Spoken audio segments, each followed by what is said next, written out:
you tweeted something about Terence Crawford, or saying that you hope he fights Canelo in May next year. Do you know if that fight is in talks?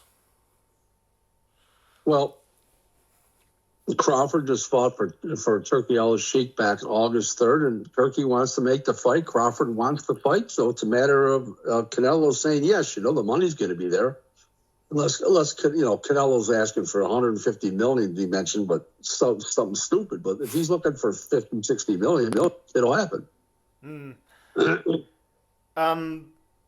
Well, I guess that's the other big question. Do you think, because Canelo had back and forths with Turkey earlier this year, do you think he will agree to it?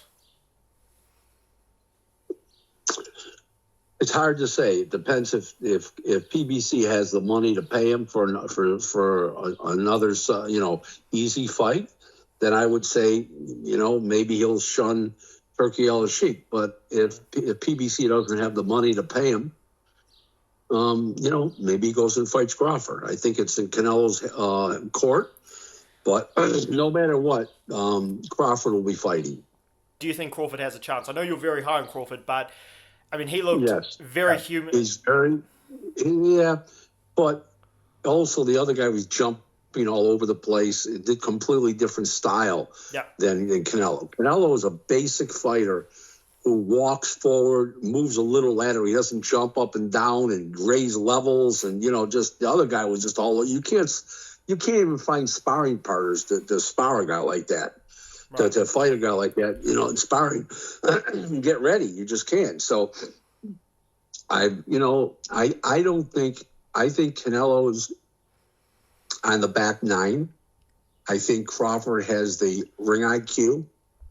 Mm-hmm. I think he's got the nimble feet. I think he's got the best sense of range and distance in the whole business.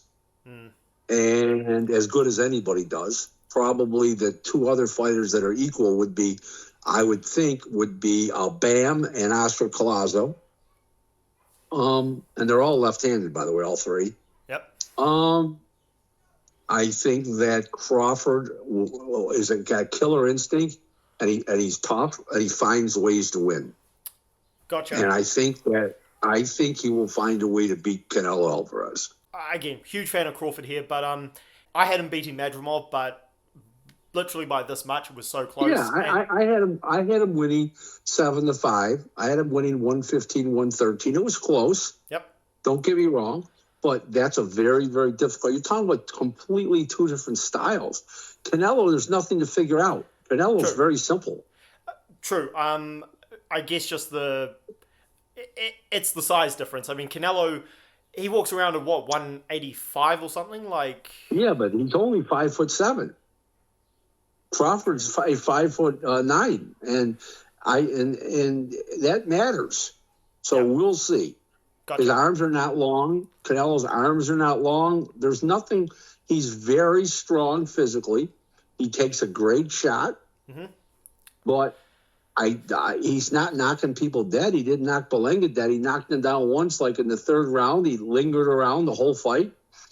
I just think that I have always said, since the first time I laid eyes on Crawford as a championship fighter, I saw him early on, don't get me wrong, but as a championship fighter, I said, this guy's got it. He's just got that instinct about him, and he keeps improving. He keeps coming up with little nuances, little things that keeps getting better and better and better.